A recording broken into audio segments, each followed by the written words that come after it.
like to ask the Minister for Policy and Reform, pursuant to his answer in Tynwald in August 2019, when he will provide the answer to question 23. For the Minister for Policy and Reform to reply. Still working on this question and its answer. It's proving more difficult than first envisaged to complete this work, and there are other and have been other priorities. However, I am able to provide a commitment now that a response will be given by the end of the month.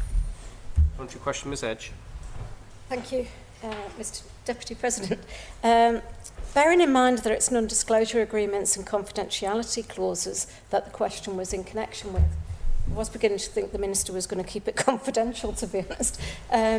Is there not a process in place under financial regulations that this is reportable and it should be readily available information? And if not, why not?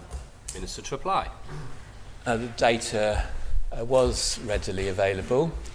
The issue is how to present it in compliance with data protection arrangements, and that's what's causing us some difficulties. Country question, Ms Edge. Thank you, Mr President. Deputy President, apologies.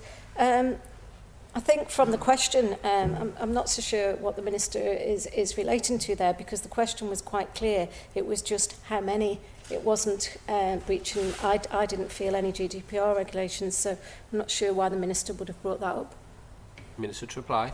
And that's not quite true. The question is about how many and for what value, and it's for what value that's the difficulty. I mean, I suppose I understated as well the difficulty. We did, it is readily available, but it did take an interrogation of lots of different files in lots of different places. So some weeks were taken on putting together the data that will be more easily available once other systems are completely up and running, but that was done. The second stage has actually been negotiations in respect of how to make this available without breaching people's personal data rights.